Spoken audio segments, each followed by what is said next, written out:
Should you get iPadOS 18 on the iPad 7? So as you heard recently, iPadOS 18 came out for the iPad 7, and in this video we're just going to cover whether or not it's worth getting and what the new features are in this update.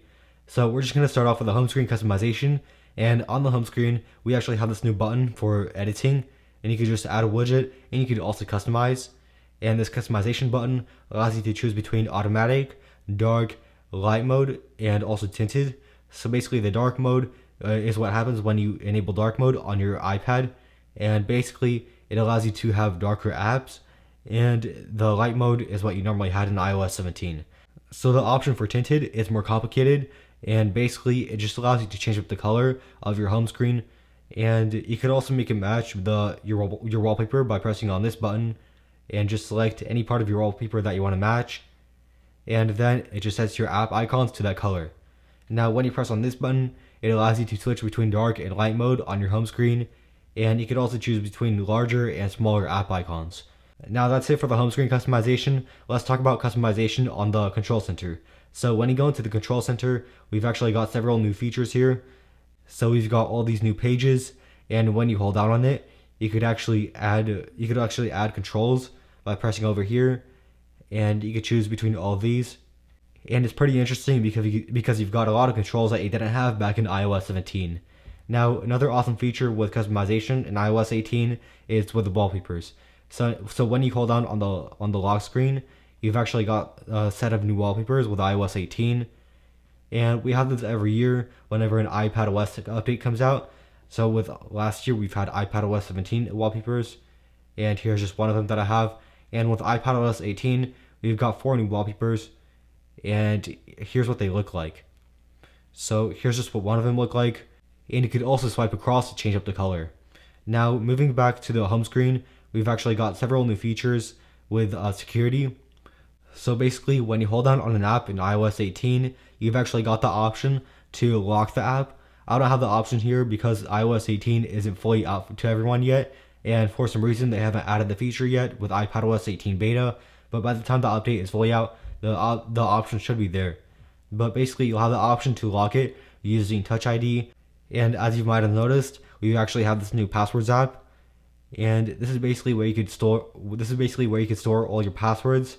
And the reason why I recommend that you store your passwords here is because other password apps in the past have been hacked, and this app is going to be a lot more secure.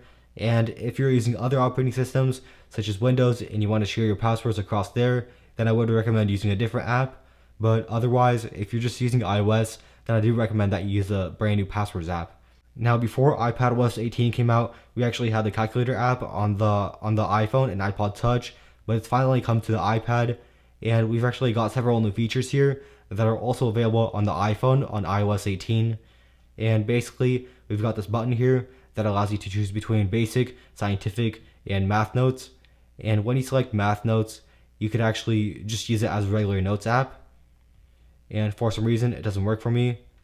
The app seems to have crashed. But if we go back into the calculator, we've actually got this new option here for a convert. So we could convert the currency.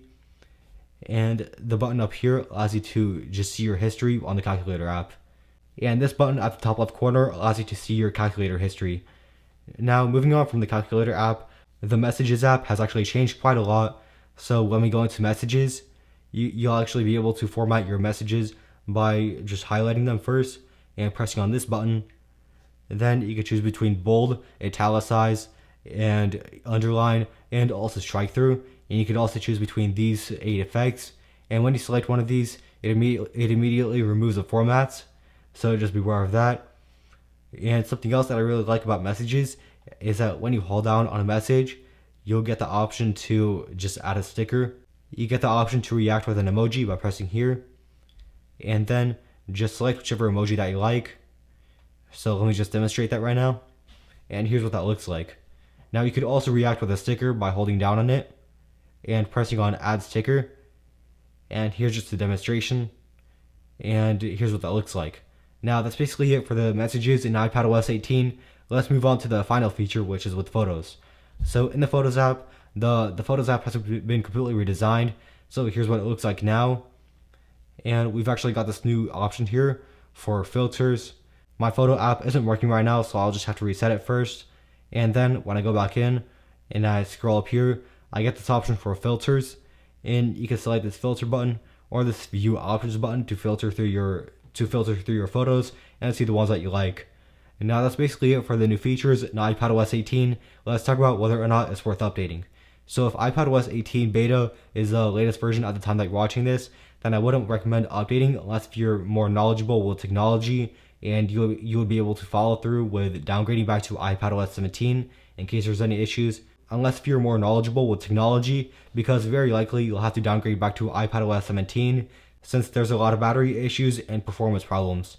Now, before you update to iPadOS 18 beta, I would recommend that you go to your profile first and press on iCloud, and then just go ahead and back up your iPad. And so that way, if you ever need to downgrade back to iPadOS 17, you could do that, and you could still save all of your information. Now, in order to downgrade back to iOS 17, there's actually a really complicated process that you need to follow, and I have the process in the description, so be sure to check that out if you're interested. And if you want to know how to get iPadOS 18 beta, then I also have that link in the description. And let's now talk about whether or not it's worth updating to iPadOS 18 if it's fully released to the public.